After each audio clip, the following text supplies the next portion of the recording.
CBS's Brad Nessler takes note of some recent odd behavior from Florida coach Dan Mullen.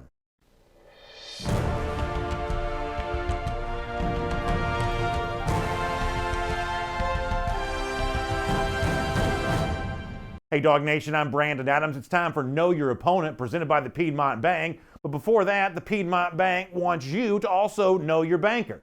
Getting to know the Piedmont Bank means understanding that they understand that banking is fundamentally a people-oriented business. They want to know all about you, the issues you face with your small business, your checking account, your loan, everything else. Piedmont Bank wants to be involved in all of that. And with branches all around the metro Atlanta area, they're here to serve you. So make sure you check them out online at piedmont.bank.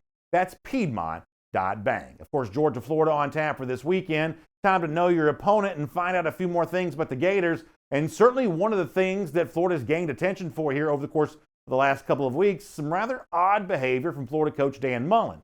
It starts a few weeks ago after the Gators lost to Texas A&M. Mullen challenging the swamp to be full to the tune of 90,000 people, something that a lot of folks took as too insensitive to the global pandemic we're also facing. And then it continued last week as well with Mullen's role in what appeared to be starting a brawl between the Gators and Missouri.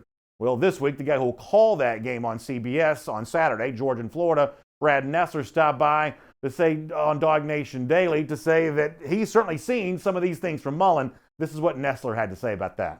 Well, I think the biggest impression I have right now is their head coach has had some weird moments in the last couple of weeks, you know.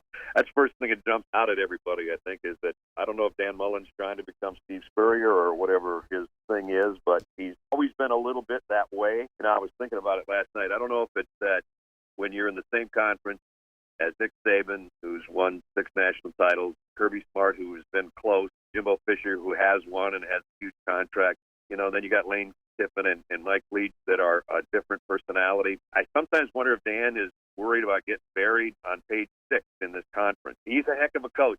I think he's done one of the best jobs with Kyle Trask. Everybody talks about he's a quarterback guru and all that stuff. Well, when you have Tim Tebow and you have Dak Prescott, that makes your credentials look a little bit better. But what he's done with Kyle Trask has been really remarkable. Everything that Nessler says there is true. First of all, some of the things that Mullen has done recently do seem to be a little bit weird, and I'm sure he feels pressure to keep pace with a lot of the big personalities and successful coaches that exist in the SEC. But unfortunately for UGA fans, the other part of what Nessler says there is true also, that Mullen has done a good job with quarterback Kyle Trask. The Gators offense led by Trask has been high-powered this season, and that's a key matchup for Georgia on Saturday. Can the Dogs offense keep pace with what Florida does, and can the Georgia defense slow the Gators down? More from Brad Nessler on that. You know what I think of Florida? They can score a lot of points. I'm not sure if they can stop anybody. So that's the great setup for Saturday, is if Georgia can score any points on anybody, whether or not Georgia can hold Florida in check as far as scoring a lot of points. Nessler calls it a great setup, and it is. It's a little bit different version of the world's largest outdoor cocktail party that we're used to seeing, but it's a huge game, and the fate of the SEC East hangs in the balance. And no doubt Georgia fans will be glued to their TVs, or for those lucky enough to be in Jacksonville, all a part of the action. Hope you enjoy the game. We'll see you back here again next week for Know Your Opponent, presented by the Piedmont Bank.